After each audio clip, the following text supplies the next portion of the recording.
It's a cool shirt. Yeah, Drew here at Project Fitness gave me a couple shirts, so I wore the blue one yesterday. Then I walked out of here and he gave me this one. A little tight, like make the bicep good, I think. Yeah, those are the old school ringer tees. I went through a ringer tees phase. Can't say that I definitely did that. But yeah, cool shirt. Nice guys here. Yeah. So you just got done with the practice round? So let's see. Yesterday we did WFP recap show. This morning I started the disc golf tournament. And today we got some CrossFit in-seasons tournaments or competitions on the schedule. So we're going to just kind of quickly look at French Throwdown last week. If I kind of felt bad about it, but I really didn't have a lot of time last week to put out any rankings. But I think for the most part, the athletes that we expected filtered towards the top of the leaderboards. But it resulted in some, I think, pretty kind of like, career achievement moments for a few athletes up there. And then if there were some others that I think had a little bit of heartbreak. So do we have the leaderboards, Patrick? We will.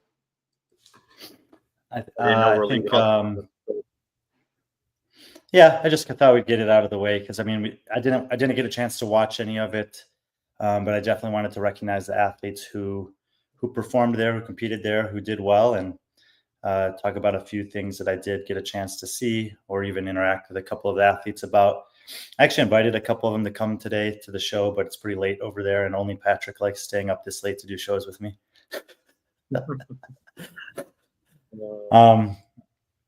But yeah, men's side, the top three are guys who've got some credentials to their resume previously, and there were athletes stacking up behind them who were looking to definitely make a statement or make a move. I think on paper, Moritz was the clear favorite in this field. He's probably the only athlete that if it was like a traditional semifinal in Europe field that everybody would be picking. Not that the other guys couldn't do it or might be picked by some, but he feels like a very good pick to be a top 8 guy in Europe right now with pretty much anyone who's competing there. Obviously, he already had a podium finish in a games invite from Wadland, so he takes the prize money, the top spot, but it keeps 2 spots available.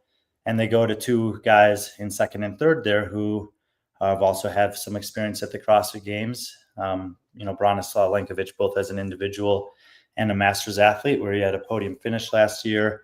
But he's basically shown this whole offseason that he still has what it takes to compete and earn top 10s and sometimes podiums against the main contenders in Europe and the Middle Eastern region. So I didn't get a chance to look too closely at the programming, but he also feels like he still has those top performances, but he's creeping up the leaderboard on the run. I'm trying to work on my French. Was Peter not there doing it in English? He did. They had 5 different broadcasts.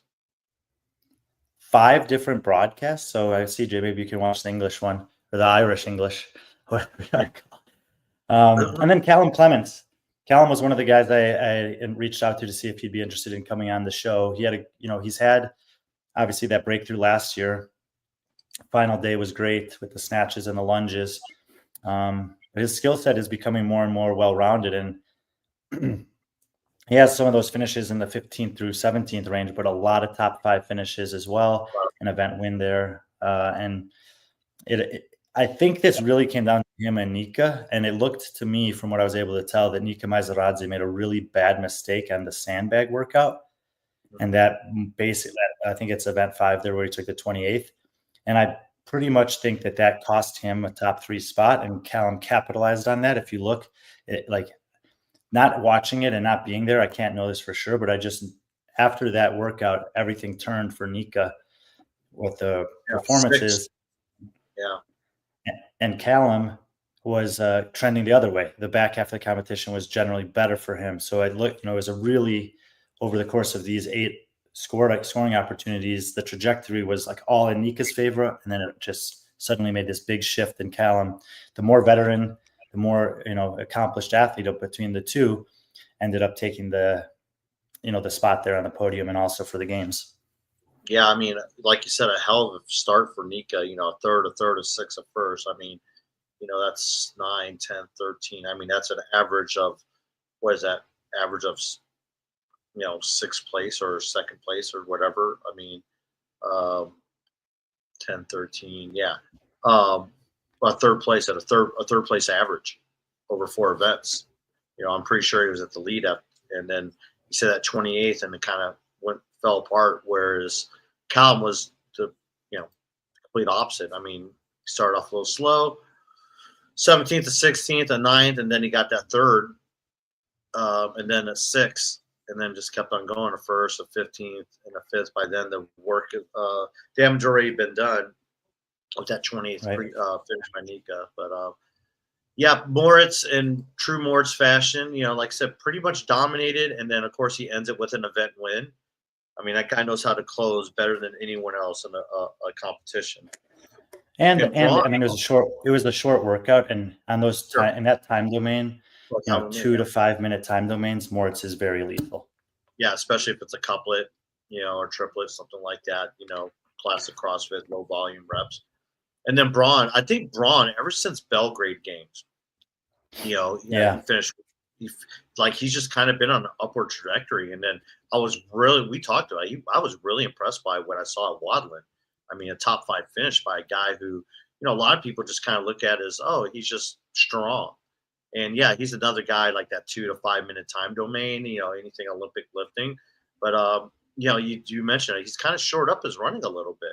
And he switched over the training culture, I believe, is his new camp. And he looks impressive, especially for a 35, 36-year-old master. He seems like he's going back to the games. He's had some moderate success at the games. He's won events at the games. He's had top 5 finishes at the games. I mean, I go back to 2019, this event number 2, the handstand walk. Leading up to it, I thought Braun was just a strong guy. And then that handstand walk event, I believe he took like second or third. It was a top 5 finish. But here he is, still around. And we mentioned Callum from Wadland. I mean, this is a guy that you've gotten to know pretty well over the last year. He had his ups and downs at Wadland, but it looked like he did what he had to do when it mattered, and that's when a game spot was on the line, and he did that. Yeah, I think that, again, not having watched it and not necessarily knowing, but just knowing him and the work that they've been doing, he's with the training culture as well, that, these competitions he's been doing, I think, have been valuable for him, kind of fighting for the money at Dubai on a stage with like athletes that he wants to be beating. Same thing in Wadland. He's kind of in the hunt for those top 5 spots. And then to come here, get on the podium, make it back to the games, I know is a huge deal for him. In Spain in particular, he's the 3rd Spanish guy who's made the games in the last few years, but the only one who's backed it up. Fabi made it that one year, didn't make it again. Aniol made it last year. So far this year has not. So I know there's a little bit of a pride thing there too. I mean, the guys are all, they all want Spain to do well, but they all want to be the top guy. That's the nature of competing. And Callum, well earned here. So those are the podium finishers. But like I said, right behind him, Nika Maizaradze. We've been speaking about him for just over a year now, since we first saw him at the Eurasia Throwdown last year. Around the open time.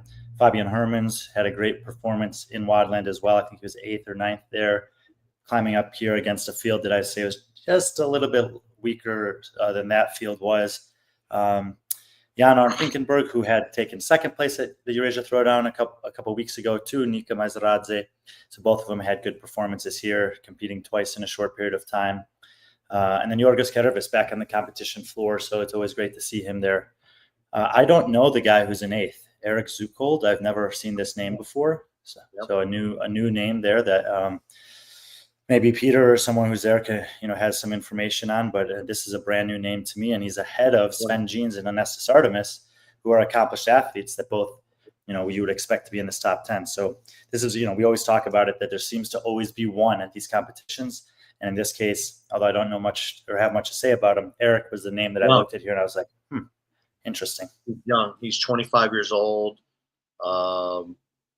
Looking at his competitive history through Competition Corner, he got 5th in the French Throwdown online qualifiers, 5th at the Bohemian Throwdown online qualifiers, and then just looks like Lowlands Throwdown Classic Finals, 3rd, and then some other UK championships, and then looks kind of new on the scene. Looked like Sid UK championships in 2024. Yeah, kind of someone maybe to keep an eye on. The next German. I mean, anytime I see a German athlete, kind of like with Moritz, Germany's such a big country, and they are fit. I mean, they really love fitness here in Germany, whether it be biking, high rocks, marathon running. That when it comes to functional fitness, I could definitely see Germans just being more competitive, and Moritz has kind of led the way the last couple of years in that. And I'm wondering who that next young. I mean, we know some Carl, Len Postel, Jan Finkenberg, but now we see another name here. And this fall, I think Patrick and I are going to have a lot of opportunity to be at competitions around Europe, including hopefully in Germany, Austria area. So maybe we'll see Eric pop up again in one of these. Yeah, definitely a name to keep an eye on, especially like I said, it's not the field we're used to seeing at something like the French Throwdown, but still, it's still a decent field. You mentioned Sven. He's a guy who right now he's registered for, I believe, the Far East Throwdown, and on paper he would probably be the guy favored to win at Far East Throwdown, based on what I've seen from him in this off season right now. I mean, we know that it's typically the Russians that usually come out of Asia. Doesn't seem like they have that Russian this year, or someone from a Baltic or one of those countries. But Sven is going to go there and compete as of now, so he would probably be one of the famous favorites. And then one of our buddies here, Anastas Artemis, finishing, kind of wrapping up the top 10. So not a bad off season for him. A lot of competition for him, especially for someone from Greece. And he was on our show, and we know how it is in Greece in terms of economics, and he's got an amazing support system. It seems like from his family who are supporting his dreams to kind of become follow his functional fitness dreams, and hopefully he's encouraged by stuff like this. Victor Helsenhall. I just want to look at I want to look at like 11 through 20 here, because there's some actually notable names in this group. A couple that people mentioned here in Guillaume Briand and Ulda Supanex, but I think that this Eric guy, and also Ruben Lete, who's there in 11th out of Portugal, who I also don't know much about. I mean, Helsinghoff, who's Luke Parker, Luis Cuellar, Guillaume Briand, Ludwig Hansen, Ulda Supanex. The stories are different for all of these guys, but these are men who have competed either at the games, semifinals, top 10s in Dubai, last chance qualifier types. Like, these are good athletes. So it is cool to see guys like Eric and Ruben, even though, we say the field's a little diluted. Like, this wasn't a weak field by any stretch of the imagination. And these are really good finishes for two guys that I had never seen. I don't remember seeing either of their names on leaderboards previously. And when it comes to Portugal, outside of Tiago Lucis, there really hasn't. I mean, we saw a couple other Portuguese athletes at Wildland Fest, Rui Figueiredo and one or two others, but he's the other name that I saw in here in the top 20, and I was like, okay. Yeah. So another guy from Portugal, kind of 22-year-old. Yeah, 22-year-old. So obviously he might, we're used to seeing Tiago kind of leading the Portuguese contingent, but when you have a 22-year-old athlete who finishes 7 spots ahead of you, someone to keep notice of. Not a bad finish for Victor. I mean, obviously Victor's already made the game on the CrossFit Oslo team. Obviously a lot of his attention's been on that, but he's been a guy who, he's still fairly young, 24 years old, I believe. So he's kind of been the top man in Norway last couple of years, kind of coming up. And he gets a lot of competition. Just think about that team. I mean, did that team actually win? Were they first place after the online semifinal? Yep. And 3 of the 4 individuals on that team competed as an individual this past weekend. Uda Lundekvan had a great performance. Yep. Tola Maracanio actually had a great post just about how grateful he was to have the chance to compete. That's the highest level of individual competition that he's ever done. 6 times on the games on a team, never as an individual. Dubai's fields generally aren't as strong as that WFP field is, and he was really happy for the experience. And then Victor here, the other one, I know Ingrid Hodman, or what were you going to say about her? Yeah, I mean, she's just busy being a mom. Otherwise, Yeah, I could definitely see Ingrid. You know, we've known Ingrid. It's like she throws her hat in a couple individual competitions prior to becoming a mother. I mean, she did one while she was pregnant. I forget which one was it. Pampelina, Pamplona, yeah, Pamplona 2 games. She seasons ago. announced she was pregnant. Yeah. So I mean, She got 10th there. But this is the cool thing about this season. You know, we've been talking about how there are all these opportunities to compete, and with the only path for team athletes to the games being online, there are these alternative options through both WFP and these qualifying events for them to go out and still get live competition experience. And just because even though it's as an individual, it's not necessarily a bad thing. You know, it's always the trick is to find the balance for each individual athlete between competing and training, but there's definitely value in competing. And even if you're competing at the teams at the highest level this year, going out and doing these individual competitions and getting some experience there is not a bad thing at all. I think it's a good thing. yeah, I watched latest Mayhem podcast this morning or this afternoon for me. It'd be morning for you guys, but you know, Rich kind of mentioned Luke. Obviously, not the finish you would expect from Luke. I mean, I think a lot of people said, you know, oh, Luke probably expected to come here and kind of whip up on the competition, but you know, he went there a little bit earlier. What's the one thing we talked about? Yeah, the travel. And even though he Travel. went there earlier, he's the only person in the top 20 that's not European. Yeah, exactly. And he started off slow. I mean, obviously, I mean, I think he kind of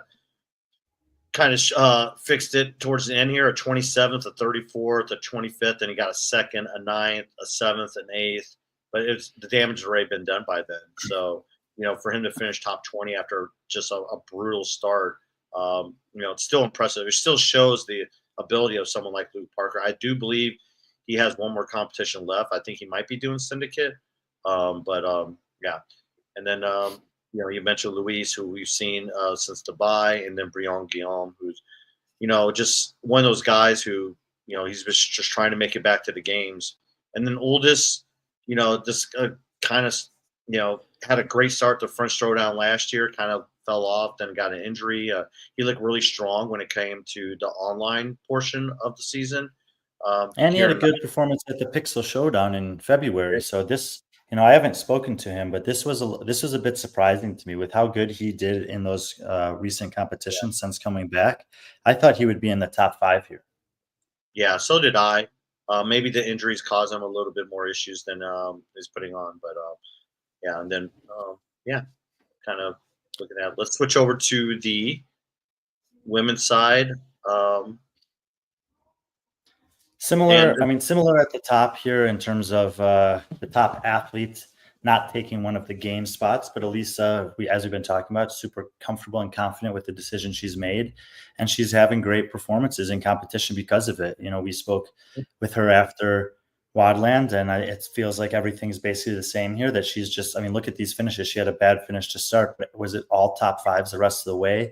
This was basically a runaway against this field. Oh, and you expect it. I watched from what I watched maybe 3 events, and each time she just looked smooth. She just looked very confident, and she just looks happy. You know, we saw that in Wadland. I know there's a lot of people out there saying, "Oh, they keep on saying, I bet you she regrets not doing the Open." I seriously don't think so. And she said that, and I think she's just happy. I mean, you know, she's making decent money. I think it was 12,000 euros for the winner of this. I mean, she made another like 2,000 euros for Wadland. I mean, you know, she doesn't need the money. She's taken care of by her sponsors. I think she's just having fun. I mean, what I'd like to see is, you know, how, I mean, she has the advantage to kind of just look at what the season looks like. I mean, there's a lot of talk going on right now with CrossFit and Sale. There's a lot of talk going on with WFP right now. So she gets to just kind of sit back, make some money, pick and choose her competition, not have to really peak for anything, because she definitely wasn't peaking for this competition. She's just that good. And then, yeah, just pick what 2026 or 2026 season looks like.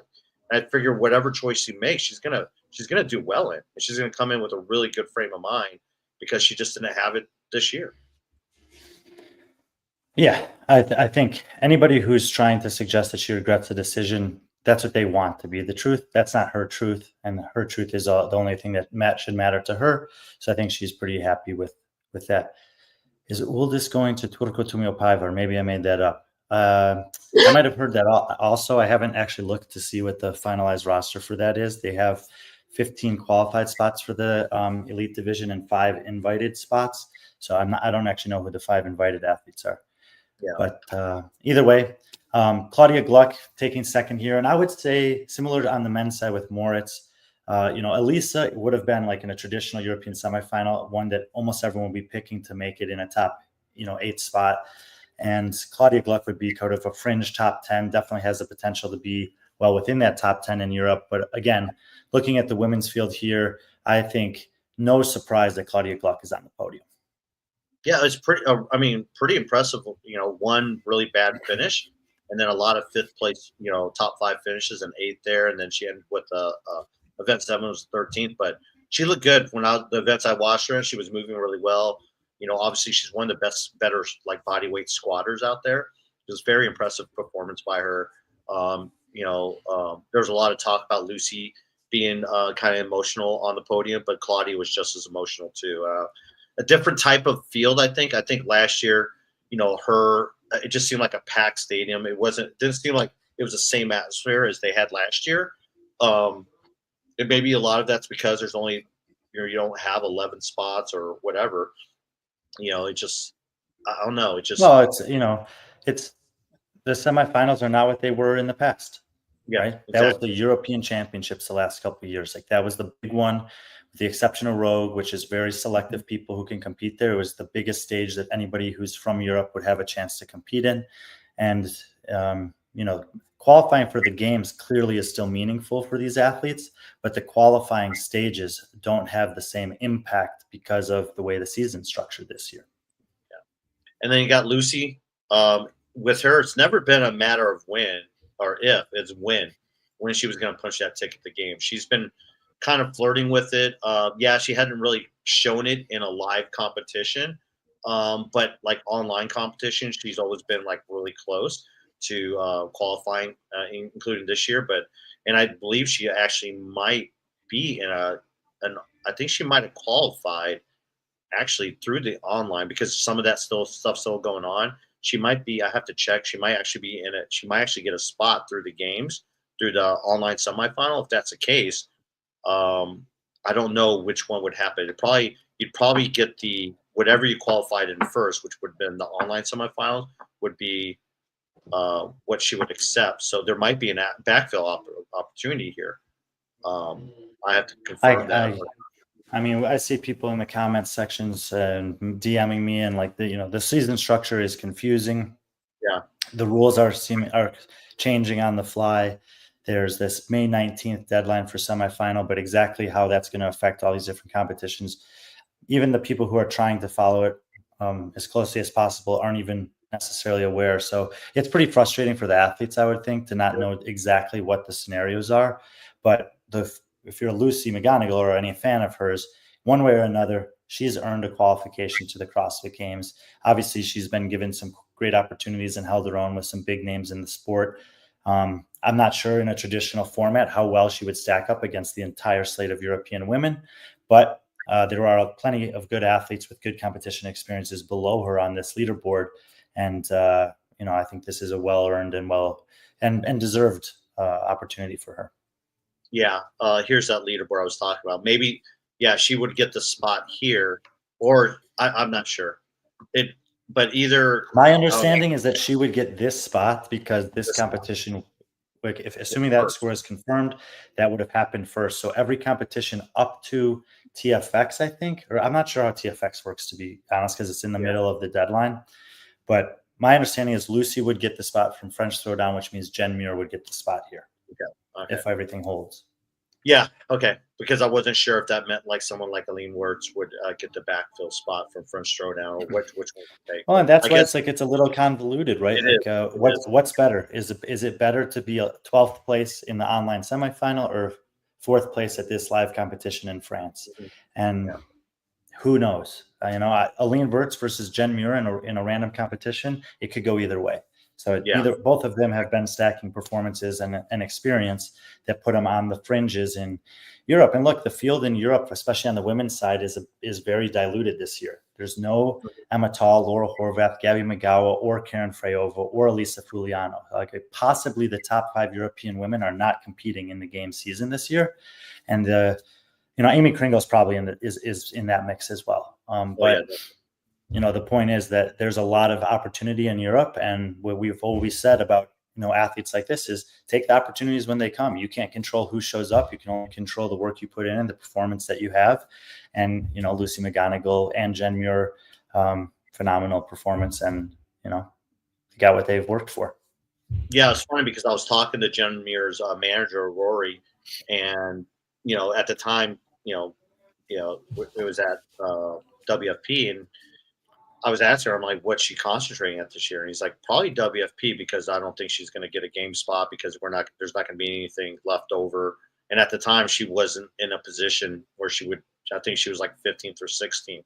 So, and then in a matter of 12 hours, that changed. She's still going to do WFP season, but still now she gets to go to the game. So that's really cool for her, and really cool for her to see.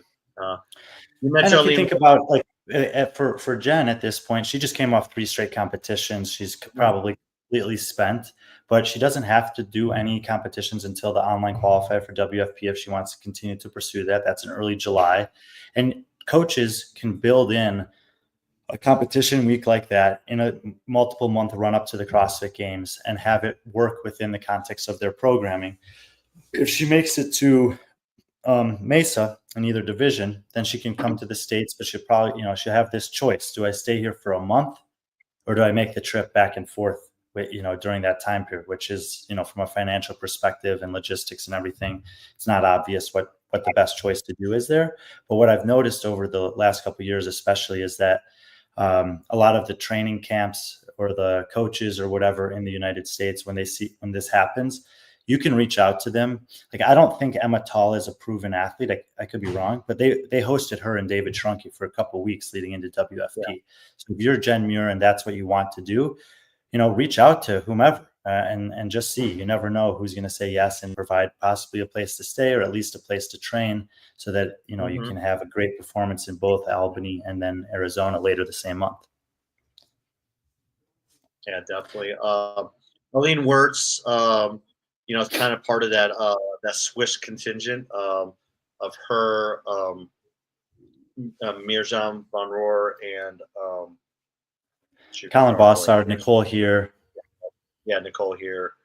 Probably one of her better, result finishes. I believe she won a competition this offseason. I'm trying to remember which one. It was one. Forgot which one it was, but. Yeah, I mean, look, both her and Andra Moistis are aerobic athletes by nature that are building strength and building competition experience and high level competition experiences. So not surprising to see them in the top 10 of this competition. I don't know exactly how it was playing out towards the end with like how tight the points were for that final podium spot, but it looks like even down to Taylor Howe in 7th and Joanna Skendaj in 6th, that all 5 of those women, from Lucy down to Taylor, were probably feeling like they were in the mix at the very least going into the last day, if not the last event. It's only a 40-something point spread there. So, but all of these women are people that we know. I saw some comment about Joanna Skendaj in there. We've covered competitions that she's competed at in the past. She's very, very good at like low skill capacity stuff. Some of her strength is better than others. And ring muscle-ups is a huge kryptonite for her. So I'm just assuming that there were no ring muscle-ups in this competition, because I don't think she could possibly have beaten some of these. Like, it would have been such a bad finish. I would think it would have precluded her from having a finish this high. I could be wrong about that. But either way, another athlete from Albania who has been getting competition experience. We have been broadcasting her competitions, and now we see her showing up on the radar of some people potentially for the first time who haven't been watching those like tier 3 events that she's been doing. Yeah, and then I actually had a really good conversation with someone that knows Taylor Howe pretty well, is John Singleton, and I was like, man, it's been what an off season it's been for her. I mean, she does not look like the athlete that pretty much finished dead last. I think she did finish last at Rogue, but she looks good. This is the most focused I've ever seen her. She was one of those athletes, probably early 20, maybe 2019, 2020, 2021, that you thought was like the future of the English CrossFit, from the UK, and she's done a great job, I think, this off season, and still fairly young, so she still has some time to go, a future in the sport, and just been impressive. Who else we got there? Speaking of Germany, we have. Oh, that's not Germany, is it? No, don't know what. Yeah, sorry. Belgium. Doing a couple. Just got an email, so I'm just sorry.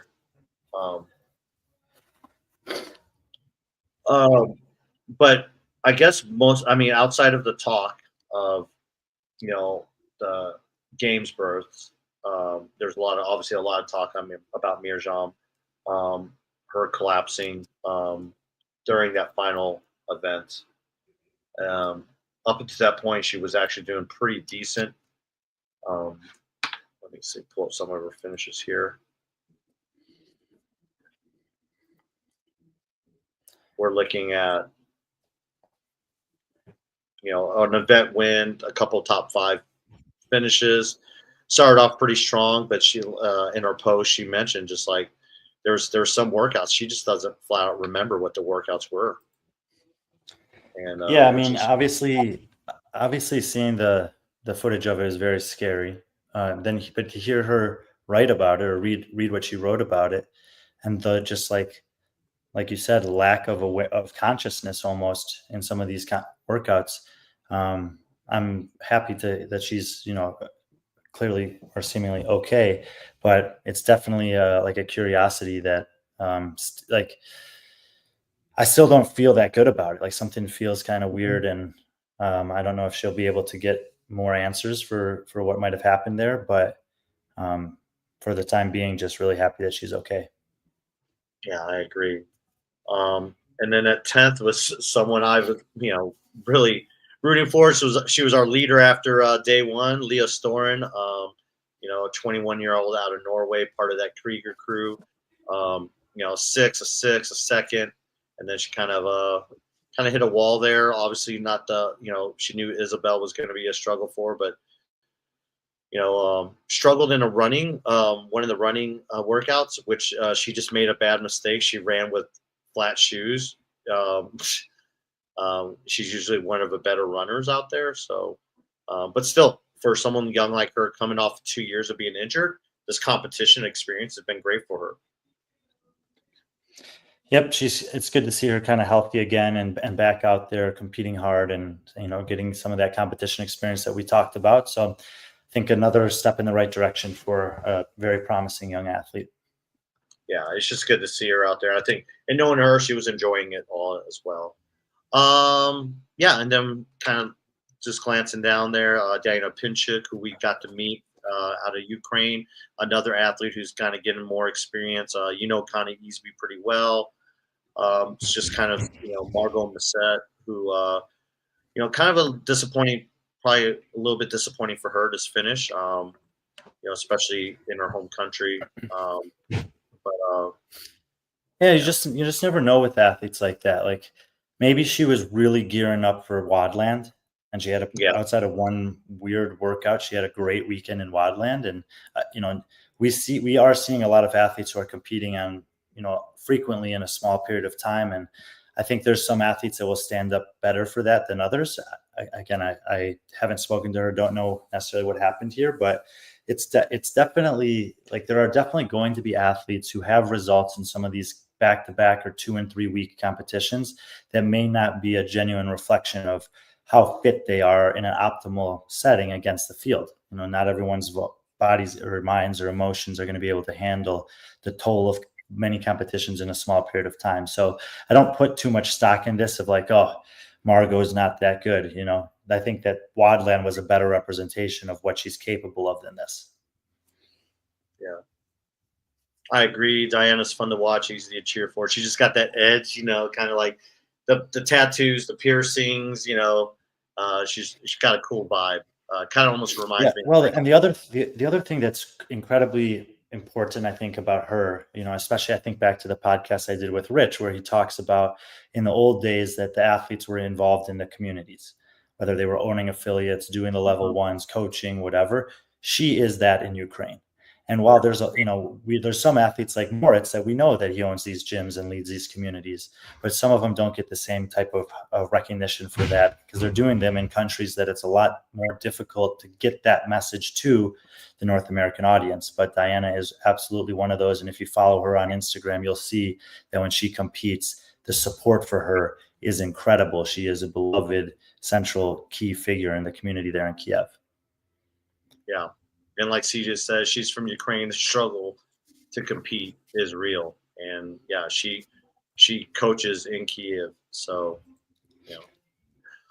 And we talked about it on a previous podcast. I mean, just for her to get to an airport that she can travel from is like 14-hour commitment. Don't take it. There's a lot of variables that she has to deal with that don't exist for most of her competitors.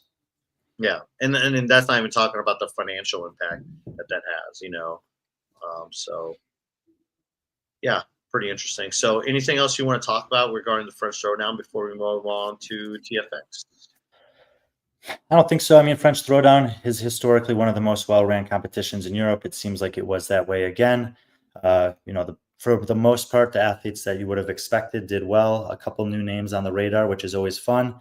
And I think when the dust settled, one CrossFit Games rookie in the elite division, at least in Lucy McGonigal. So congrats to all the qualifiers, podium finishers, and top performers there. Yeah, definitely.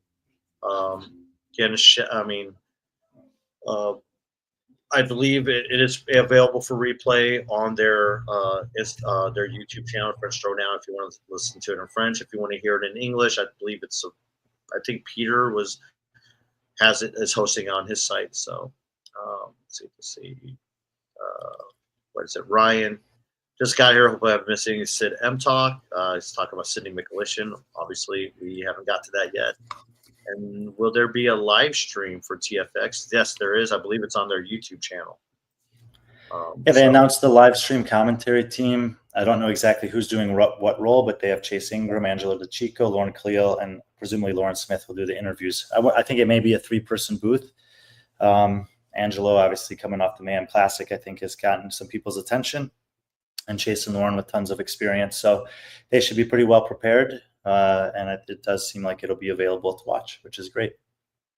Yeah, can't wait. All right. So let's move on, transition over. So you sent me over your picks. We'll go over the picks, I guess, before we I sent you over the worst picks that have ever existed in the sport of fitness for Andrew Hiller. Really? That's what Andrew Hiller said. Because you not picked Bill Leahy to win. Yeah, I actually texted him, and we had a nice conversation, and I invited him to come on the show, but he's coaching with some PT clients. But he said thanks for the invite. And actually, the conversation that we had back and forth was a conversation that I would like to share here. I mean, I just sent him a joke because Tyler Watkins likes to say I'm the worst analyst in CrossFit. So I said, hey, I'm the worst analyst. I have to have the worst picks. And he said, that Bill Leahy pick was terrible or something like that. So that was basically the one pick that I think kind of set him off to make that comment. But what I said to Andrew was, we can just start with Bill because I think it's a great point of conversation. If Bill makes it through the weekend, the workouts are actually phenomenal for him. Yes, and I picked him 5th, and I would say that's like, if he has a healthy weekend of good execution, 5th is the absolute worst he should do. So I'm hedging kind of my bets there, just because the other guys that I picked ahead of him are guys who have been competing well for years that we know to be healthy.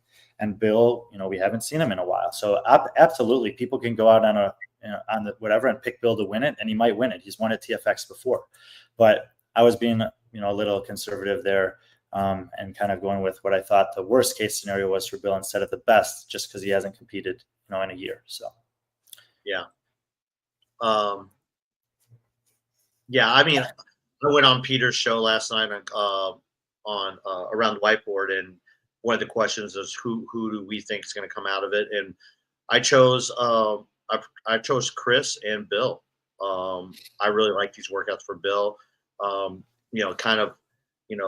Kipping it real kind of brought up a thing. He thinks it's a 3-person race, but he likes Nick, and he thinks that Bill's going to do really well because those two are coming off 2 straight competitions and or back-to-back competitions. But I think athletes these, especially Nick and Chris, they're used to doing a lot of competitions. We've seen these guys do a lot of competitions. They're a big part of the regional scene here in the Midwest. I say here in the Midwest. I'm in freaking Germany, but thing with Bill is we haven't seen Bill do anything since he's coming off an injury. So I have to say that people coming off of a WFP are probably in a better shape than Bill is in terms of coming off a very, very devastating injury. That he's already competing at a high level says a lot about his recovery, but at the same time, it's still a major injury. There's what we saw last week. Yeah, I mean, Bill. Yeah, I think almost everyone's a Bill fan. But what was probably one of my biggest takeaways from the WFP last weekend, and there could be different variables in play for all of these athletes, is that it was not like the athletes who are not doing the CrossFit Games season and have not competed multiple times already this year and we're targeting the WFP overall did not do that well. Emma Tall, Laura Horvath, Pat Vellner, they didn't have like the types of performances that you would think someone who's specifically focusing on that would have. And then we saw other athletes who were coming off 2, 3, 1 or 2 weeks of competition in a row that performed very well. I think Jen Muir being one of the biggest, notable ones there because she also had all that travel involved. But even a guy like Jona Koski, who's a similar name to, similar age, similar level of experience to Vellner, but coming off travel, competition, beats him. Like what I'm saying is, and this is a little bit on the back of that Margot Masset conversation, is there's no guarantee. We don't actually know how all these athletes are going to respond to stacking competitions like this. But so far, it's not a 1-to-1 correlate that the fresher athletes are outperforming the ones who've been competing a lot. And I think that it's basically a moot point at this stage, unless you actually know one of these athletes and have talked to them about how they're physically feeling. It's absolutely possible that guys like Matthew and Ibar or Ackerman or even Roland Goldbaum could roll up and have another good weekend after they did last weekend. It wasn't 12 workouts. There's only 6 workouts. And yeah, the intensity was high, but they do 6 workouts in 3 days of training every week and they go hard in training. So the volume is not crazy. And if you have good coaches around you and you trust those coaches in your recovery and the travel is not too much for most of these guys, the trip is not that difficult to go from Indiana to Texas. It's a couple-hour flight. I think that Bill has it. Like I said, Bill has the potential to win, but he's got a group of guys ahead of him that are primed for competition, and I don't think that last week's going to affect him too much. Yeah, and he has some guys behind him. I mean, I look at all these guys, and all these guys are very similar in terms of like they're just maybe all-around good CrossFit athletes, and the workouts is maybe a little bit on the I don't know, just they're good workouts. Workouts are classic CrossFit, some long chippers, some grueling workouts for guys who want to hurt, and I see a lot of those guys in this field, and that's why I like Chris Ibarra. I mean, you have Nick Matthew ahead of him. I think they're kind of interchangeable, but again, I think it's basically. I think what we're going to end up seeing is 8 guys going for those 2 spots, but then it's going to even out where it's going to be about 3 guys that are kind of going away with it. But I don't know. But let's kind of go. Let's kind of work from the bottom. You sent me. I forgot how many guys you had on your original list. Maybe 35, 40 as far as you went. But we decided to go with 20. And I don't know much about Corby Foxhall. I know Nikita, Arturo, Rafael, like everyone after. Like Corby Foxhall, let's just start with him since he's 20. Tell me about him. Oh man, Corby's got some. I think he's done a few individual competitions, but I think he's primarily. I think he's also done some team stuff. I'm trying to remember what off-season competitions I've seen him at, but he did do the semifinals in the year that they took 60.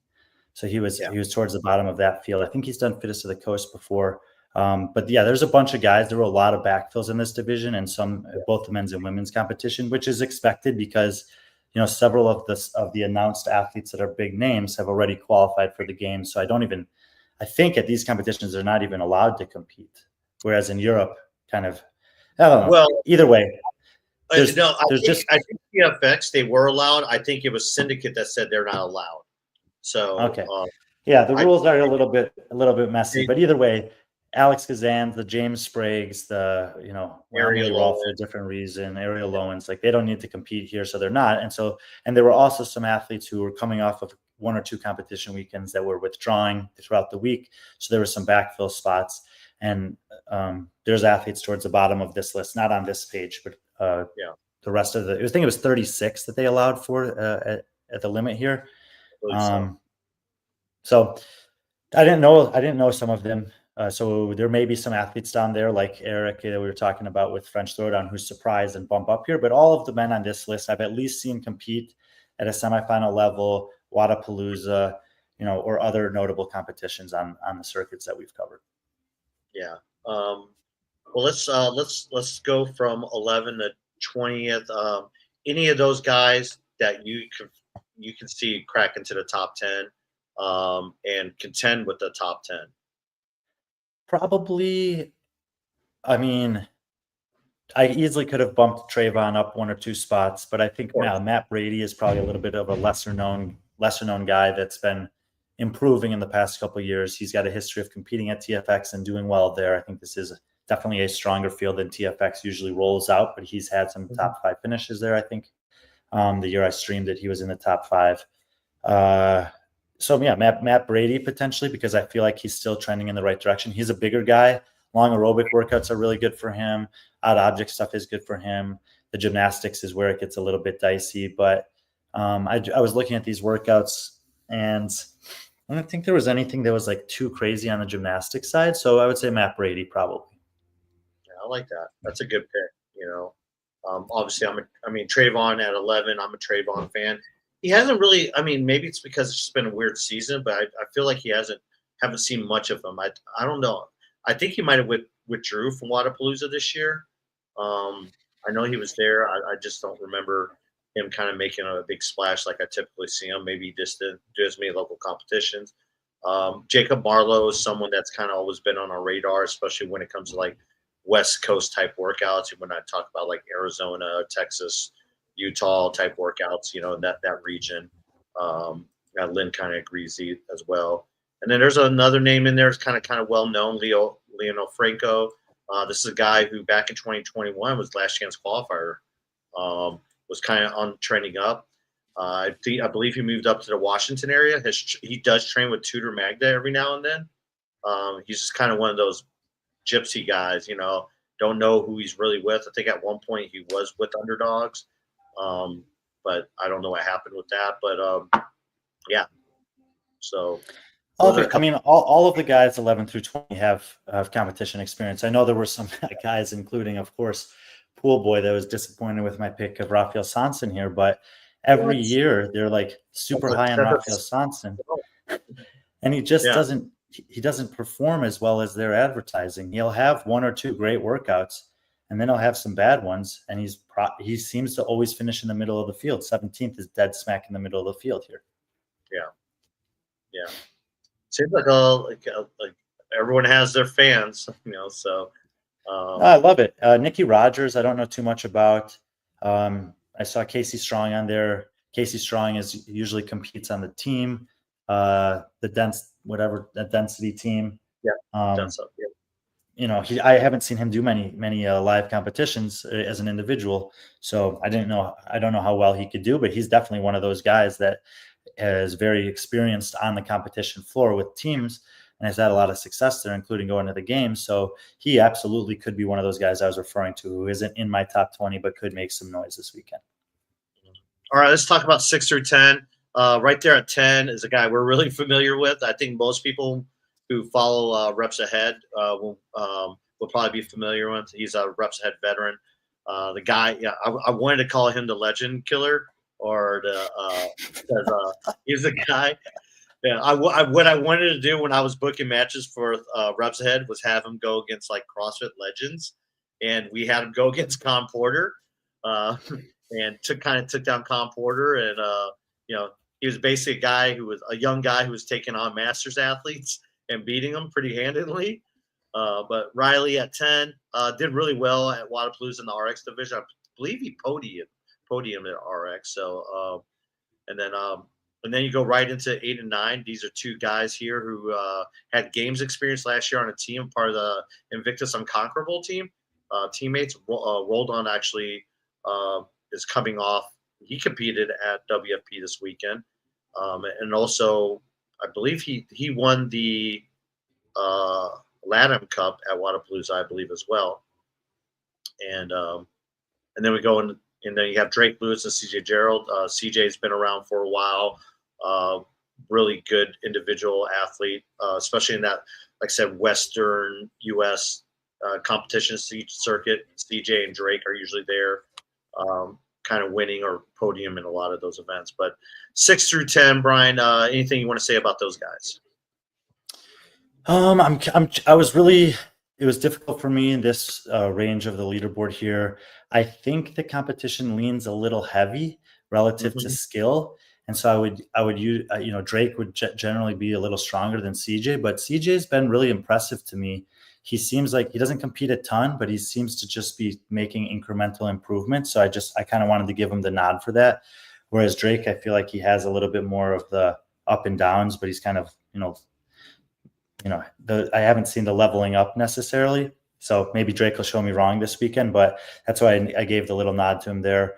Rolled On has looked phenomenal the last 2 times we've seen him in Wadapalooza, LATAM Cup, and then this past weekend with a really strong performance.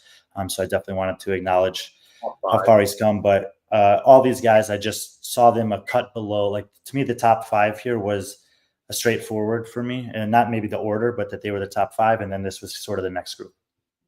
Yeah, I kind of agree with that. I mean, Phil is very strong, probably one of the stronger guys in the field, right there with Nick Matthew. Then we get in the top 5. We already talked about Bill. I mean, this would be a really good feather in his hat. I think if Bill's going to make the games, this is the competition that he would have to do. I think the field in some of the other competitions, I don't know if he's eligible for them or if he's competing at them, but this field isn't as strong as some of them. But this is a chance for him. These are guys he can beat, and he probably has beaten before in past competitions. John Wood, it's a guy we know, just strong guys, made it to the games on a team, has come really close as an individual. What can you give me some intel on John Wood? John is just one. We talk about him all the time. He's kind of he's somewhat of an unassuming guy, but look at his last 3 years on the semifinals: 13th, 12th, and 12th. West, and then Granite Games was so the 12th place Granite 3 years ago is not as good as the 12th and 13th the last 2 years, but he's on the door. He's knocking on the door of a semifinal. He's been consistently competing at higher level competitions and regardless of circumstances, doing better than Bill Leahy. So I am acknowledging that Bill could win this competition. He is fit enough and good enough at the things test year that he could do that. But we're not sure about how healthy he is. We're not sure about how explosive he can be. There's some heavy barbells. There's some step overs, which is what he hurt himself on last year. There's some running that's involved. Like there's those single unders with the heavy rope. Like there's a premium on being powerful and explosive, which Bill is. But first competition back from that, I was just being a little cautious with the pick. And at the same time, she's just solid. Like, you don't reel off 3 straight semifinal finishes of 12th and 13th in North America without being consistent across the board. He's good in these 6 event competitions. He's had similarly, style performances at Wodapalooza. And while at the same time I wanted to be a little cautious with Bill, I kind of intentionally put John here because I don't think that he always gets the recognition that he deserves of being just on the outside of making that breakthrough. And I think that he actually has a chance to do it this weekend if he gets 1 or 2 things that go his way. Oh, Nicky Rogers. You were on my list I sent to Patrick. He cut it off at the 20, but Nicky Rogers getting some love in the comments section for sure. Just gave you a follow on Instagram. So looking forward to learning more about you this weekend, man. Get after it. And V says, good job on the argument there. All right, that brings us to Nate Ackerman. We got to see Nate compete with the big boys at WFP. Obviously, it's a huge. I mean, he competed at Syndicate last year. Did okay, but then did really great in the WFP qualifiers. Earned his way into the pro division with a chance to compete on him. What did you see from Nate from WFP? Because we didn't really talk about him much yesterday in our recap, but that puts him at 3, or do you see him possibly taking one of the 2 spots? I think Nate at this point, he's super young. I think he's 21, but I think at this point he has the potential to win this competition, like the skill sets, the strength that's required, and the experience in competition format. He just has to it just depends on if he's dialed in mentally for every workout when he takes the floor. I think sometimes he just gets a little lackadaisical, and so we may have not yet seen the top end physical expression of what the totality of his fitness is. And I think he held his own in the pro field last week at WFP. I felt like he held his own at the semifinal last year at Syndicate, and I feel like he'll hold his own again this year at this semifinal stage of the game season. So I think if Nate Ackerman wants to continue competing, we're going to consistently see him in fields like this. And in this particular field, I think he's definitely one of the top 5 on paper, and it's just a matter of going out there and doing it. And then it gets us to Nick and Chris. This was splitting hairs for me. Yeah, that's what I'm saying. Are you seeing a close competition between the 2? Yeah. Because if you the kind of how when I evaluate the competition is like I'll list the athletes who I think are favorite, and then I'll look at the events, and then I'll be like, okay, and I give like a +1 if they're top 5, a +2 if they can win the event, and then that's kind of how I do something like that when it comes to stuff like this when it's that close. And they're almost a virtual tie in my ranking system of that way, and I gave it to kind of Chris because I think Chris is one, he's a little bit younger. I think he's going to be a little bit fresher coming into this than Nick.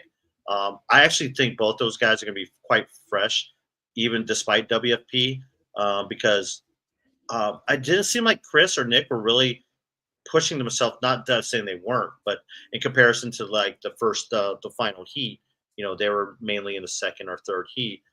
Chris started off pretty well, and then kind of tapered down as it got a little bit heavier. But when it comes to something like this, I look at overall fitness, and I think between the 2, Chris has probably the better overall fitness between the 2. Yeah, and I think that like I said, I feel like the competition leans a little heavy, and with endurance on the strength side as well.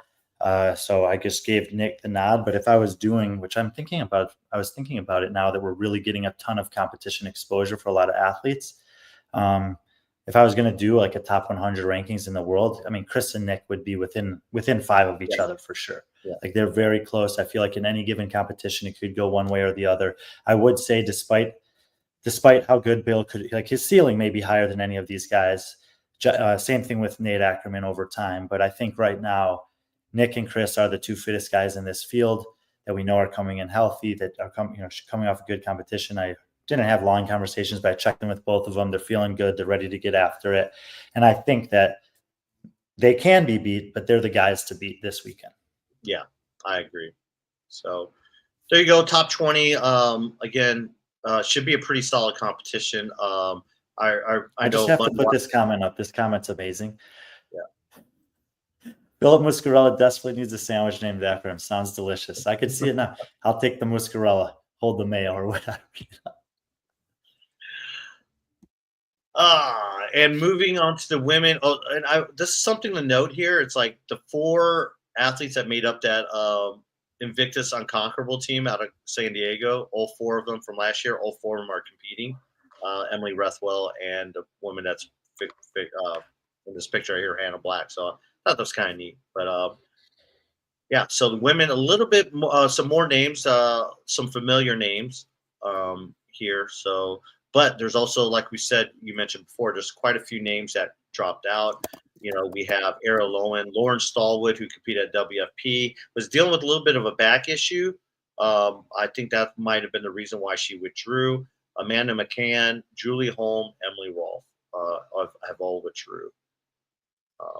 So again, starting from bottom, Evelyn Kimball, all the way to Marissa Flowers. Some familiar names there. Evelyn Kimball, she's someone that we almost had a chance of seeing at WFP. She was initially offered one of the backfill spots, but due to her graduating college, had to decline her invitation, which I was kind of down on because I really wanted to see her. I've not yet to see her in person. I've heard some good things. And so she's one of the few athletes on this list I haven't seen in person. No, but she's been having some decent online competitions.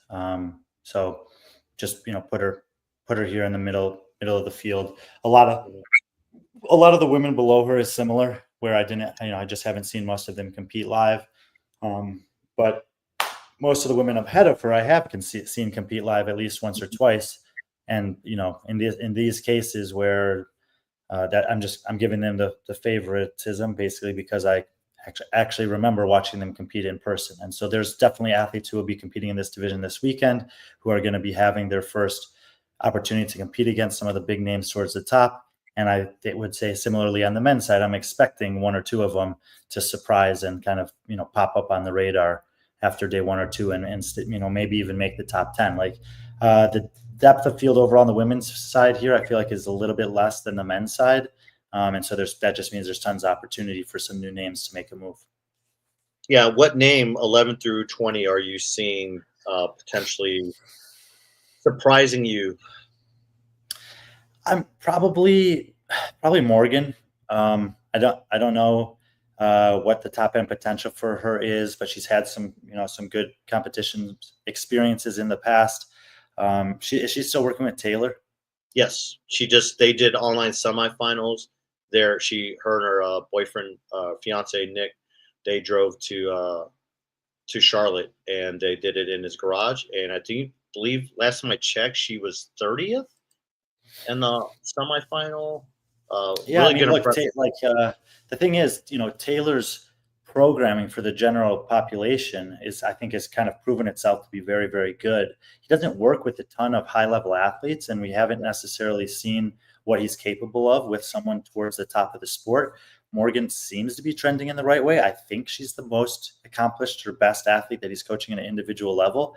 I don't know if he's actually going there to coach with her this weekend, but I think if that's something that he wants to do is coach top level athletes, maybe he has an opportunity to showcase, what him and Morgan can do this weekend. But I even think, regardless of him, that she's just been putting in the work and she's potentially primed to take a next step up. I don't think a top 5 is possible here, but I do think a top 10 is. I agree. I mean, and that's just not personal bias. Obviously, I know her.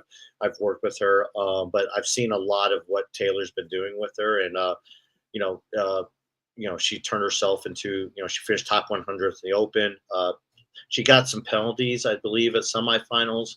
The online semifinals, dropped to 42nd. But just a really high skilled athlete, former gymnast, former SEC Freshman of the Year. Highly competitive athlete at University of Missouri, and she's picking it up really quick. Has really long arms. I mean, her strength is catching up. Snatch, deadlift. She's becoming a more all-around athlete. I think what she's doing, what she needs to get better at, is hurting. And what better coach than someone like Taylor to teach you how to hurt, right? So, But yeah, I agree with that pick. I also do, it's just kind of funny because Allison, she's still there, Allison Scuds. Um, last year she tried to kind of bulk up and get stronger. Didn't really work out for her, but I think this year she kind of, she had one of her best finishes in the Open and in the semifinals that she's had in online competition she's had in a while. I think she just went back to the basics, and I would like to see her crack the top 10. And she's a veteran in this group, has a lot of experience, a lot of competition compared to the field here. And I mean, if you look at it overall, it's a very young field actually. If you think about it, I mean, you have Rebecca Yay, Trissa Smith, Hannah Black, Sydney McLishan. These are all athletes, I believe. Jamie like Chevery. Yeah, they're all like 25 years or younger. And Allison Scuds, I believe she's the elder statesman in this. Her and Marissa Flowers. Yeah, Marissa Flowers, surprisingly, very high on this. Like you said, this competition, the program kind of is more heavily based, and she's someone that definitely gets, can gets buried in. One thing that I've noticed, like I do think that the programming can have an influence a little bit, but what I've noticed over the years is that most of the competition programmers are good enough at this stage that fitness is going to carry the day. Yes. And Marissa, despite her size and lack of strength for being as small as she is, she always over exceeds my expectations at these competitions. Most of the women I've listed her ahead of here, she has more competition experience and better competition results at semifinals then. And it's actually I was kind of funny when I was looking through this, like, let's start with Rebecca, for example. Rebecca, Zoe on the smaller side, Rachel, Caitlin on the bigger side, Marissa, smallest athlete in the field, Allison Scuds, kind of small, Morgan and Allie, middle, kind of not big or small type of women. And all those women, I think, are going to be battling with each other for these spots. And I think they're just all kind of, their fitness is relatively similar, and it's not so much going to come down to the programming as the execution. And so I was just kind of trying to, pay an homage to Marissa being consistently better than I feel like she should be. I would say I feel the same way about Rebecca Fuseli. Like I just look at her body and I'm like, there's no way you should be as good as you are, but they are that good. And at some point you just have to give them credit for it. Yeah, definitely. That takes us in the top 10. Pool Boy didn't agree with this pick at number 10. If Bernardine and Sanson weren't number one, Pool Boy was going to have something to say about it, which basically means that he's a great friend, and also that his opinion is completely irrelevant because he's just a great friend of theirs. But Caitlin Bernardin has been stacking competition experience, as we've been talking about. We know that on the long events, she can do very, very well. The running, if I'm not mistaken, is paired with some heavy lifting. So that would be a little disadvantageous to her because she usually can win these like running heavy style workouts. So I think this is a very fair assessment based on her competition experience and likely close to where she'll end up.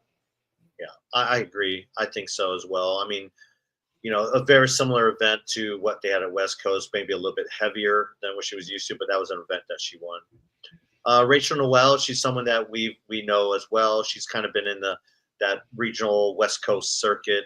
We got to see her at Reps Ahead. Was impressive, kind of a last-minute stand-in, training out of Utah. I think she's a Wasatch athlete as well.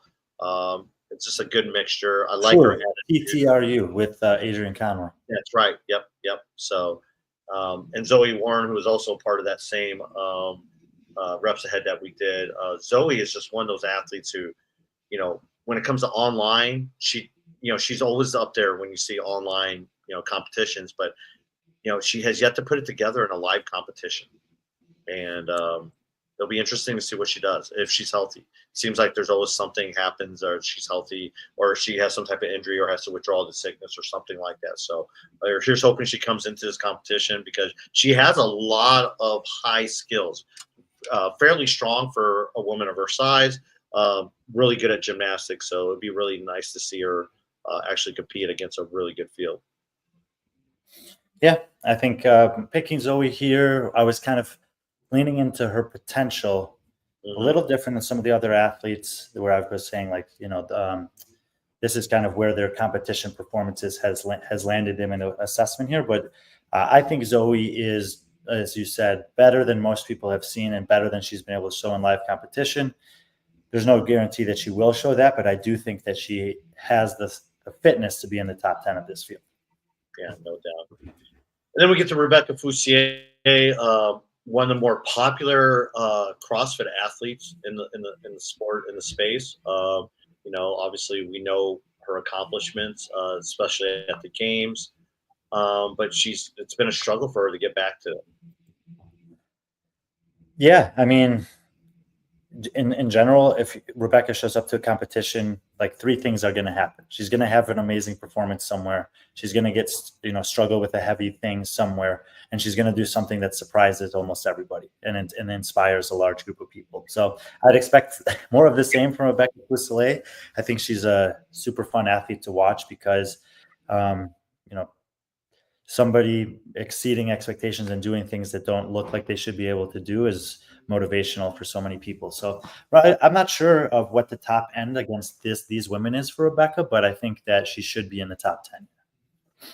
Yeah. At 6, Emily Rathwell. This is someone I was kind of curious if she was going to withdraw herself, but no, she's in Oklahoma City. Actually, she is there, okay, because actually of all the athletes that compete at WFP, she's the only one. I reached out to all of them. She's the only one I didn't hear back from, so I wasn't 100% sure. But if she's there now, that's good. And I would say that I would draw a line at 5 here. So I would say that Emily is kind of more towards in the group of the women that are maybe the 5 or 6 below her, 7 below her, and that I feel like this top 5 is pretty clearly better than the rest of the field.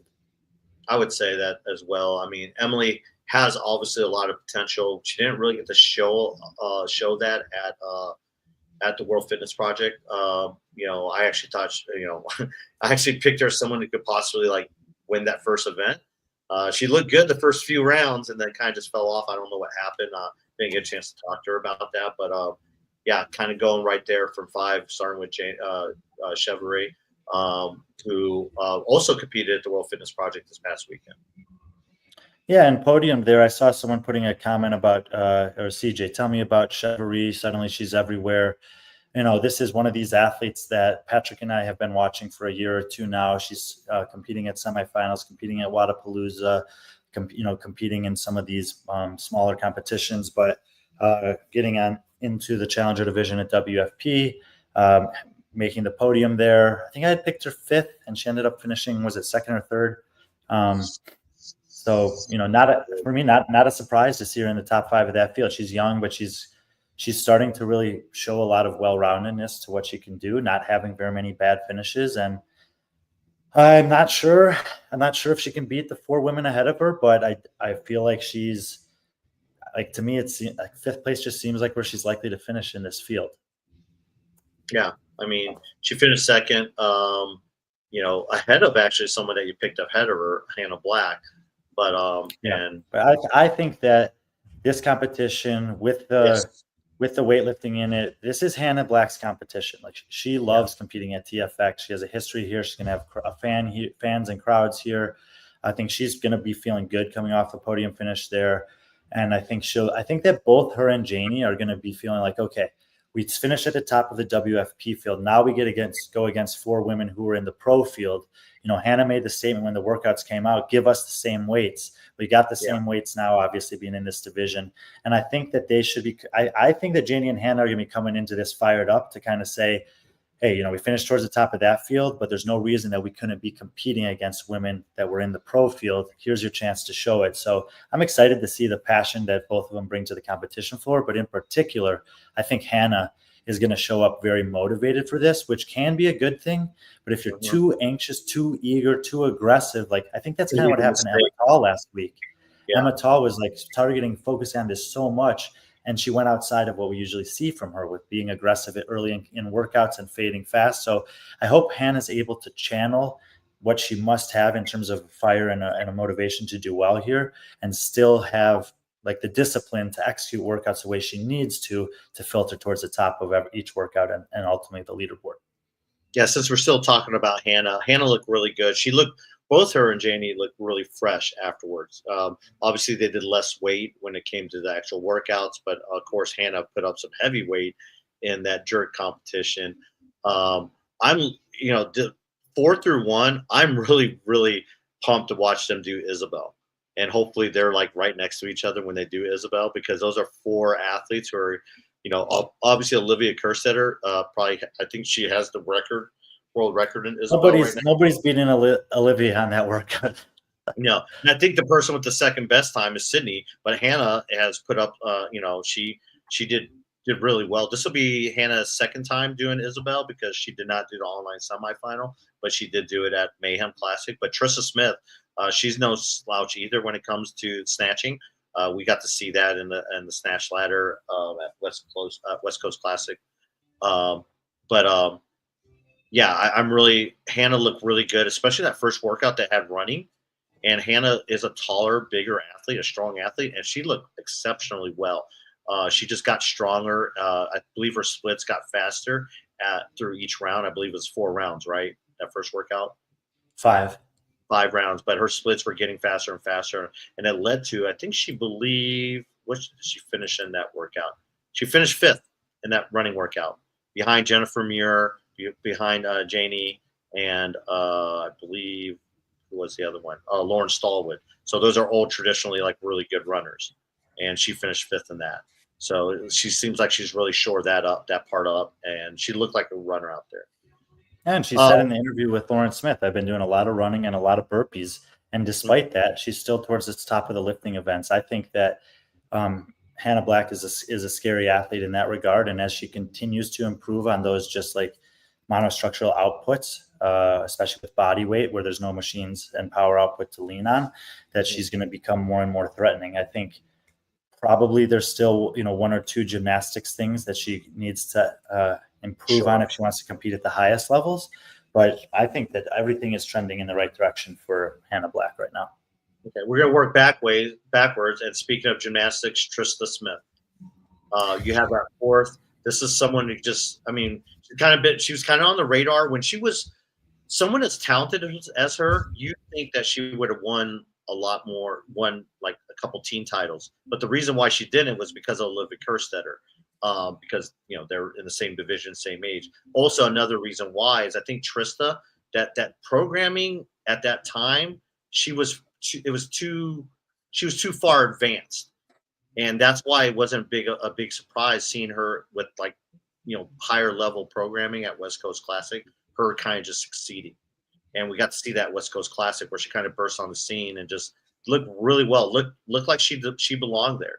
She kind of faded. It came down to the last workout, and she just kind of faded under. I don't think it was the pressure that got to her. I just think it was the weight. That was a brutal workout. A lot of people struggled on that last workout, and a lot of really good people struggled on that last workout. So it was similar to the WFP final. It's like, it's that risk reward. It's right there. And if you want it, you have to go for it. And sometimes you pay the price for that. But Trista won me over at West Coast last year of basically saying that, she has the strength, she has the fitness, she has the competition experience, and she can keep up with other names here that are on the top 5. So I think that she can absolutely podium this weekend.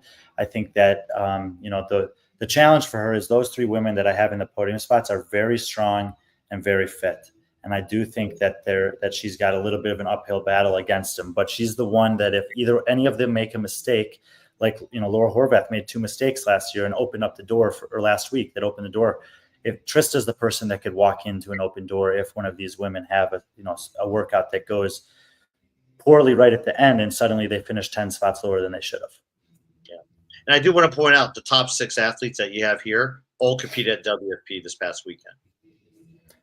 They did. Yeah. So let's move on to your top 2 for the games. You have Olivia Kerstetter at 1, which I think that's a consensus. I actually picked 6. I think Sydney actually might beat her, but I think it's not about the placing. It's all about the game spot. But I was really encouraged by Sydney at the WFP, especially kind of a last minute backfill. And she impressed me. I believe she finished 20th. 20th, yeah. 20th, which is, what is it? That's 14 spots better than she was, that she finished in, I guess, the rankings. I believe she finished 34th, or she would be ranked 34th or 14th in the qualifier, I guess, however you want to call it. But either way. But anyway, Sydney, I I think these workouts are really good for her. She's good. She is, like I said, Olivia's going to win Isabel. Sydney is going to be right there with her. Well, not right there. I think it might come down to the final snatch between Sydney and Hannah, and it's going to be one of these like looking back and forth, who's going to pick it up first in the last couple reps. So I think that it could be a very compelling finish to that one. But Sydney also has competed at TFX before. She won there a couple years ago when I did the live stream. So it'll be an environment that she's used to competing in.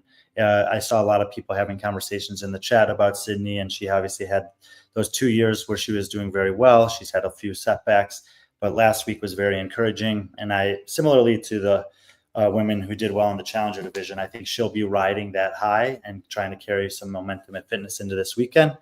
I think it's not clear cut for me between Sydney and Hannah here. I'm just, it's kind of like Chris and Nick. I could see in any given competition weekend it going either way. I'm just giving a slight edge to Sydney here. Yeah, I really like Sydney in that legless rope climb workout. Anything that's legless rope climb, I think she's gonna just crush. I mean, we got to see that live in person at was it Macton or Syndicate that we saw her? I forget which one it was. Those two are tough. Huh? I always get them confused, but yeah, I believe that was Mac. Tennessee. I believe it was the Mac. I think. Yeah, because I think I missed this. I think I missed Syndicate that year because I was in Europe, so I think it was Mac. Yeah, it was Mac. And she that's when she punched her. I mean, she looked to be it. I mean, Sydney's someone that's been on your radar for a long time ever since she won the Elite Division or RX Division at Wadapalooza in 2019 or 2020. 2020. I could look it up to be sure, but a few years ago. But either way, she was one of those athletes. I remember you pointed out. It's like, hey, and that was when the programming was the same, and she was beating some of the. They had 5 of the 7 workouts were the same that year, and on those 5 workouts, she would have finished like 7th against the pro field. So it was like, okay, I think that actually that season would have been a games qualifying spot. So I think it was 2020, right before the lockdowns. And that brings us into Olivia. I mean, what can you say? I was so impressed by Olivia at WFP. She looked great. It's probably the best shape I've seen her in, and she looked committed. I know she was coming off, a grueling all-night semifinal with the Proven crew. I mean, that crew just seemed like it was hype, coming out of there. Apparently, she got some penalties, so I think she's out of a game spot right now through the online semifinals. I have to confirm that. But she was in a position, I believe she got some penalties and dropped out of the. Sydney's at 14th right now. Olivia's at 15th. So, but I believe at one point Olivia was actually above the cut line, and Janie's at 16th. So, yeah. Well, I mean, look, tough to be like that. What happened at Proven that weekend of online semifinals, like. With this caliber of athlete and the intensity and the performances that they had there, I mean, that was basically a live competition weekend. Yeah.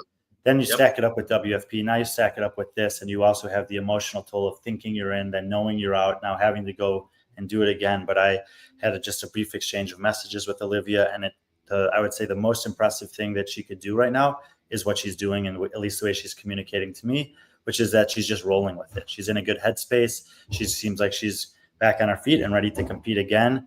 And, we talk about it all the time, whether it's in a competition, a competitive season, or a career.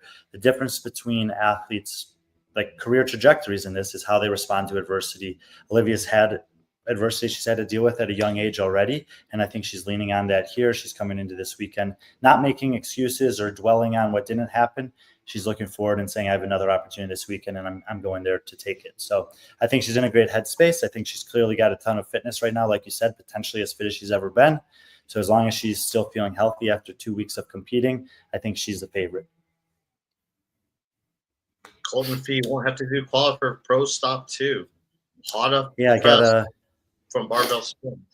Yeah, there was an email sent out about 40 minutes ago. I just sent it to Patrick actually when I got it. I don't know if you want to pull it up. The email or Well, email. I can just read it here, but Morning Chalk Up's posted about it. Barbell Spin's posted about it. WFP has extended a Pro Division invite to both Colton Mertens and Fee Sagafi for Tour Stop 2 in Mesa. Both athletes earned their invite by virtue of being the highest finishing pro qualifiers in their respective divisions at W Pro Stop 1 this past weekend. And I saw already like people making these comments belittling the WFP for not having rules and just doing whatever the hell they want to. And it's like yesterday and the day before, people were giving me WFP a hard time because Colton Mertens has to qualify again. And these people, I'm sorry, I have no patience for this. If you're not happy with this and you're not happy with that, you're just not happy. So, WFP making an invite for these two athletes, obviously it'd be great to have known that ahead of time. But I think if you watch those two athletes compete this weekend, and especially the stuff that they've done, obviously they belong in the pro field. Rewarding them for what they've done this weekend, I don't have an issue with it. What I am immediately did think about when I saw this was Annika Greer, because Annika, it came down to a non-fitness related thing, but and execution's a part of fitness, so I don't want to dismiss that completely. But if Annika just sets the dumbbells down, she would have gotten this invite. Yeah. Yep. So this is a good rule and should be kept going forward. Yeah, I agree. Well, I'll say this: there are a lot of conversations going on amongst the WFP team about what's the best way to have this challenger system and how that feeds into qualifications. And even looking at next year, I know they're talking about some different nuances. And just to go a little bit less aggressive than what I just said, like if you want to give this thing a chance, give it a chance. If you don't want to give it a chance, don't even pay attention to it. Just go do something else, because WFP is trying to do something good for the athletes. They're trying to do something good for the community. Everybody knows that everyone who was there last week and a majority of the people who watched online had a great experience. So, enjoy it or don't watch it is what I would say. And they're listening. I mean, how many times? There's so many people right now that are complaining about like certain aspects of the game season, but CrossFit's not going to change it. They're just going to keep on going with whatever mistakes they made, and they won't admit it. At least WFP, like I said, granted, I'm biased on it, but I've had these conversations and I've seen the changes happen in real time. And this is one of those things. I think it's a good thing. Why not? It's your season. You can do what you want. It's a benefit to athletes. And why not? I mean, it only helps Colton and Fee out. It makes the field better. Colton and Fee probably they don't need to do another online qualifier. They've already proven it. And but it also gives another added incentive for athletes, especially this is the first year of it. Next year, hopefully they expand and it'll make it a little bit more interesting. Where maybe then something like whatever. It'll make athletes not make mistakes like that. And again, we talked about before, every point counts, every second counts here in everything. So like for someone like Annika Greer, who went from possibly a top 10 finish and probably not having to do this online qualifier, drop all over the 14th, that's the type of stuff that you can't ill afford to do. So, yeah. I wonder if someone's going to make a statement and say, oh my God, the WFP gave these invites to these two dorks. No, I mean, in all seriousness, Colton and Fee have had an incredible year, and they've earned this. So I don't think anyone would argue with that. And I think at the end of the day, the WFP, taking a step back and looking at their performances and recognizing how good they were and saying, yeah, these are athletes that we want in that field and that they've earned the right to bypass this is within their right to do it. I know not everyone's going to like it, but I think there's a lot of people that will actually appreciate this decision. Yeah. So, this weekend, TFX will be on their YouTube channel. Like I said, a pretty stacked crew on the broadcast team. Looking forward to hearing that dynamic. It's been a while since we've heard Lauren. We haven't heard Chase since Wadapalooza. And then you throw a little Angelo in there, you don't know what you're going to get. So it'll be a kind of interesting dynamic. I'm for it. I really like this whole, and I think, I think it's pretty cool. I think it's something that, we tried to do when we did Reps Ahead by bringing some, you and Hiller on, just bringing people you wouldn't expect to be on and see what happens. And, and just go with it. And I think they did. Mayhem did a good job with Rich and Angelo and Sean, and I think we did a good job with it at WFP with the teams we had, and it's cool seeing TFX and the crew there. I mean, the TFX crew. I know the TFX crew pretty well, and they're not afraid to take on challenges like this. They're usually pretty good at programming. Watching Peter's show last night with Mundweiler, I hadn't seen him that excited about programming, and he kept on saying this is the best programming he's seen in a while. So that's saying a lot. WFP? No, talking about TFX. TFX. Yeah. Interesting, because I've heard some people say the opposite about the TFX programming, but you know what? That's fine. Like it's cool. I think that what's going on right now in the media space is like there's so much competition going on. There's tons of opportunities for people with meaningful and valid points of view and opinions on the programming and the athletes that are weighing in on it. And it makes me happy. We talk about it all the time that like we try to keep things very much on the competition and the athletes. It seems like right now with the density of the competition season that everybody's doing that. More athletes' names are getting known. There's more, I think, productive conversation going on about programming.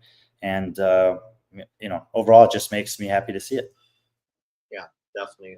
I know Bill and Chase put out, they came out with the show. Today was a busy show, a busy day of if you want to watch anything, today was the day to do it. There's so much stuff out there right now. I mean, Souza went live real quick about a new possible person that's interested, another private equity group that's interested. Sevon went live with JR. You had, get with the programming. You have Barbell Spin, their show that's usually have Wednesday will be on tonight. I mean, just a lot of stuff. We're going live. Just a lot of stuff right there. Seen a lot of content on WFP, like recaps behind the scenes. I think it's great. We haven't seen that in any competition, maybe since Wadapalooza, and even then, it's just like it's great. So I think right now, if you want content, I'm seeing stuff. It's just so much content out right now, which is great. It's refreshing to hear so many varying points of view, and including our own. So again, I've said it so many times before. If you're a fan of the space, CrossFit, functional fitness, whatever you want to call it, there's no better time to be a fan of the sport because there's so much you can listen to, so much things you can consume. And I'm just honored. I know I speak for Brian. We're honored that we're one of those people that you guys choose to listen to. So, yeah. And Clydesdale Media. I'm sorry, Scott. Scott's like lunchtime thing, or well, look at that. I have Justin Collar in 30 minutes. You had dinner with him last night. Yeah, I spent 4 hours over there with them. It was really nice to catch up with him and Ashley and the kids. And Justin's a good dude. If he shares even a percentage of the stuff that we talked about today, there'll absolutely be some good conversation going on. There always is with Scott. So yeah, exactly. Scott's been crushing it. His Sunday night shows are amazing. I usually stay up to it's usually like 2 a.m. my time. It's good. I know. And plus Scott's been on it lately, man. It's great. It loves it. I mean, not to see. I don't want Scott's blood pressure to get high, but it's really cool, Scott. What you're doing over there, it's good stuff. Keep it up.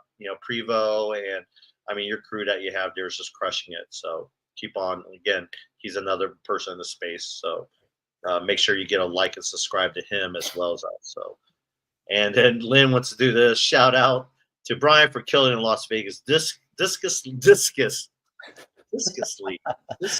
Is it discus? I can promise you I wouldn't be very good at discus that you see in the Olympics. But disc golf, it was the first day of a 4-day tournament. There's a cut before the final day. I'm inside the cut line barely right now. It wasn't a perfect day, but overall a good start to the weekend. I think just in general, like disc golf is like golf. Like the biggest challenge is forgetting the last shot and focusing on the next shot. And there were definitely some places that I had a little mental breakdown, but just kept focusing on the next one and had some really good shots today, and looking forward to it again tomorrow. I'm looking forward to see what collared shirt you wear. Well, I wore this black Nike one today. I got a Brian red Nike shows one up. and a Brian blue. shows up to the course and doesn't realize he has to wear a college shirt. And I don't think Brian owns a college shirt, so he had to go to the outlet store. I own them. I just haven't unpacked them yet since moving from Charlotte. Right. I don't think I've ever seen you wear a collared shirt, man. As long as I've known you, I don't think I've ever seen you wear anything that buttons up. But that's awesome. Did you lose any discs in the water? I saw some hazards. So what's the rule on hazards?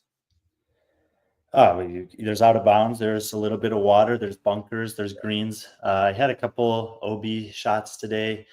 Mostly were on actually. I'm in 10th place, but I had 3 putts that hit the cage and rolled to the point where I missed the next putt also. And in one hole that happened twice. So they were like good putts that were really heavily penalized. I actually could have been 3 under par instead of 3 over par just on those 3 putts today. But that's, fine margins in sports like that. So the good thing was that like in each of those situations, I bounced back with a good hole. So yeah. CJ. The thing is that it's not that formal, and they actually have a rule where you can wear dry fit, and a lot of the players have like jerseys that are have printed on with their disc companies that are sponsoring them. But then, and I never even thought about it, but walking around the country course, it's at a country course, Wild Horse Country Course here in Vegas, and it was obvious that everyone was wearing collared shirts, but then they're wearing shorts. It's like so. They're trying to uphold the certain standard of professionalism. The event is extremely well organized and well run. This used to be a stop on the Disc Golf Pro Tour, and I actually played like the championship course yesterday. That's not slated for my division, but that the pros will play on Sunday.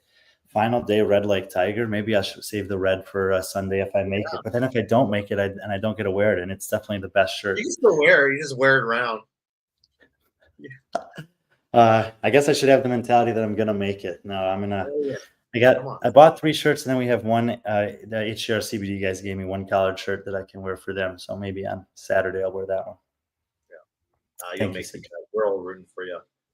I really don't. I actually probably might be playing golf on Saturday, but regular golf. But yeah, and then Sunday, I have to head out to Stuttgart, and I'll be 10 days down south Germany, kind of doing a mission and stuff like that, and then and then we're kind of going full blown. We have next week's kind of an off week. There's no semifinals going on, and then, which is weird because no semifinals going on next week, right? And then you have 4 going on the same weekend. Explain that. Let me look. Yeah, and actually, even with other, like I have a ton of other competitions on the schedule. Like there's also a competition in Albania happening this weekend, the biggest competition that's ever existed in Albania, Tirana Throwdown. But there's nothing at all on the Saturday of the week of May 24th. Yeah. Kind of crazy. Every other weekend, the rest of the year, I have at least one thing written down, but not next week. Yeah. Crazy, man. And then I'll probably be leaving Germany here middle of June. That'll put me back in the U.S. right around Juneteenth or after Juneteenth, back home. So I'm coming to Europe for 3 weeks on June 16th, and you're leaving at that time? Yeah. Yep. Yeah, but you're going to be in like Finland. You're going to be in Finland. I'm not going to be there. So Norway, Finland, Italy. Come on. I know. My plan was if I would have stayed, they would let me stay longer. I would have met you in Norway because there was like a 4-day weekend. I was just going to come over and hang out with you in Norway with all the athletes. But yeah. Anyways, someone has to lock it down back in the U.S. So my Cardinals have won freaking 9 out of 10 games. They're in second place right now. So yeah, I saw enough of you this past weekend. We didn't see that much of each other. I know, but that's all I needed. I was bringing people to you so that way they could say hi to you. Not Lynn, though. I didn't because Lynn didn't want to bother me because she thought I was too busy, which I was, but I'll always take the time to say hi to you, Lynn, or anyone here. Just stop me and say hi. I'll take time, and I'll probably take you up to meet Brian behind the curtain. But, oh, man. Yeah, good show. Congrats to everyone at French Throwdown, Lucy, Braun, Callum, and Claudia, and Moritz and Elisa. They won some money out of that. 12 euros goes a long 12,000 euros goes a long way. Dude, And we have CJ as a world champion speed puzzling competitor. Wow. man, I did not know that. CJ just all types of skills. Oh Anyone shoot, can I sign didn't up. know CJ was a girl up until like 3 months ago. So so I'm learning all types of things right now. My apologies, CJ. Anyone can sign up. We'll see it. Yes, Melanie. Are you? I think Melanie said she was volunteering, or was that Lynn that's volunteering? But either Don't way, know, but sounds like they're going to be there. yeah. I mean, they are. We'll be looking. I think that'll be coming out soon. Volunteers. So let me know. And a ticket to Spain. All you need is. Yeah. So, but congratulations to everyone from the French Throwdown, and good luck to everyone that's competing in Oklahoma City. By the way, it's at TFX, which is typically in Texas. It's going to be in Oklahoma City this weekend. So yeah. So good luck to everyone in Oklahoma City. We will hit you up next week, probably with a recap. We will hit you up with a recap show of that, and get you caught up on some other news. There's probably some other things that will be coming out between now and then. I believe the 19th is when they'll finalize the leaderboards for the online semifinals. So we'll get that much closer to realizing what the game's field is. And we'll talk a little bit more, since we didn't talk about this week, but we'll talk about next week. We'll talk about the last chance qualifier. TFX stands for the fittest experience. Yes. It's been running since 2008. Ran by Jeremy Teal. Podium athlete at the games back then as well. OG. And his sister. Yeah. Some OGs right there. Bella Martin started her media career with them. We know a lot of the people that are on that media team. I think Jamie's helping out this weekend, I believe. She usually helps out with TFX, but I don't know if she's helping out with this weekend. But I would be surprised if she wasn't there. Yeah, I wouldn't be either. I know Carlos is running that media team, so it should be impressive. Yeah. So yeah, keep an eye out. We got some cool things coming up, some possible things. I'm gonna have a discussion with Brian after we get off air about some things that I think you guys will find exciting in the future, if Brian allows us to do it. But yeah. But again, thanks for everyone for showing up, supporting us. Again, HCR CBD, shout out to them hosting Brian, getting him out there to Vegas, showing him a good time. I'm sure after tomorrow or Sunday, Brian's going to be probably restocked on HCR CBD because he's going to be so sore from so many rounds of disc golf he's played. But yeah, make sure if you buy any HCR CBD, use friend 20 at checkout, get 20% off all your items in your cart. But with that being said, everyone have a great week. Be kind to each other, but most importantly, it doesn't cost anything to be friendly.